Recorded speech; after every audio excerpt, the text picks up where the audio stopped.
السلام علیکم دوستوں، مرر آف ٹائم میں خوش آمدید۔ وہ ایران جو آج آپ جانتے ہیں 100 سال پہلے اس سے بالکل مختلف تھا۔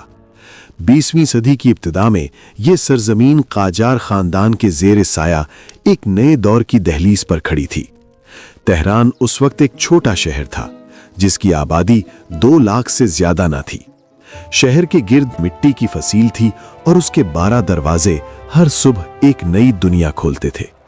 انہی دروازوں سے کسان، تاجر اور مسافر داخل ہوتے، ہر ایک اپنے ساتھ ایک کہانی لے کر۔ بازار تہران کی چھتیں اونچی اور راہداریاں تنگ تھیں، مگر یہاں پوری مملکت کی نبض دھڑکتی تھی۔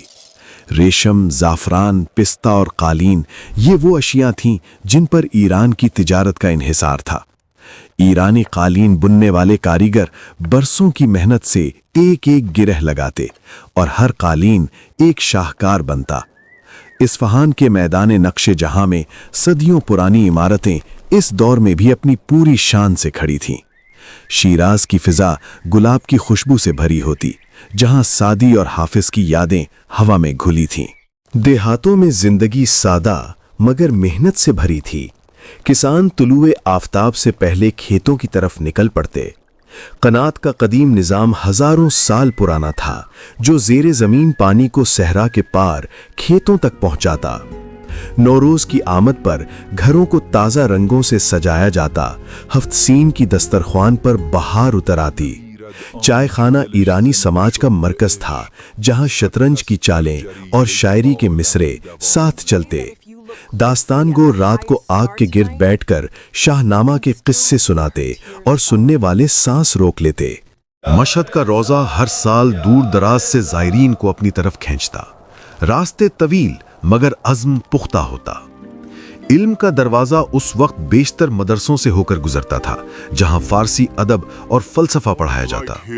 تہران میں دارالفنون اپنے دور کی جدید ترین درسگاہ تھی، جہاں طب، ریاضی اور فوجی علوم سکھائے جاتے۔ 1906 کے مشروطہ انقلاب نے ایران کو پہلا آئین دیا۔ یہ اس خطے کی تاریخ کا انوکھا موڑ تھا۔ عوام نے پہلی بار محسوس کیا کہ قانون بادشاہ کی مرضی سے نہیں، دستور سے چلنا چاہیے۔ مگر یہ راستہ آسان نہ تھا۔ اندرونی کشمکش اور بیرونی دباؤ نے نئی پارلیمنٹ کو کمزور رکھا۔ روس اور برطانیہ دونوں کی نظریں ایران پر تھیں، اور 1907 کے معاہدے نے ملک کو 2 حصوں میں بانٹ دیا۔ شمال روسی اثر میں تھا، جنوب برطانوی، اور درمیان میں ایرانی عوام اپنی آزادی کا خواب دیکھ رہے تھے۔ 1908 میں مسجد سلیمان کے قریب تیل دریافت ہوا، اور اس لمحے سے ایران کی کہانی بدل گئی۔ مگر اس تیل کی دولت کا پھل ایرانی ہاتھوں میں نہ آیا، معاہدے بیرونی کمپنیوں کے حق میں تھے۔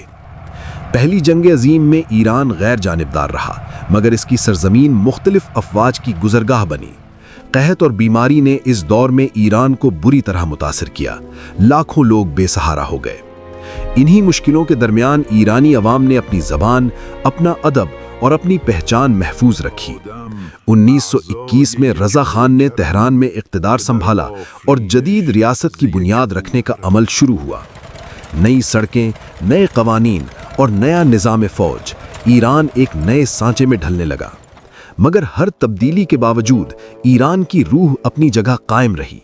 اس کی شاعری، اس کا فن، اس کا وقار۔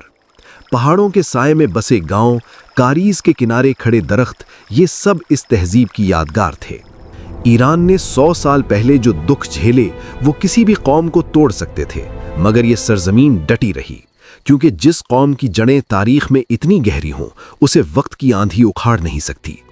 100 سال پہلے کا ایران ایک سوال بھی تھا اور ایک جواب بھی، اور اس کا ہر لمحہ آج بھی بولتا ہے۔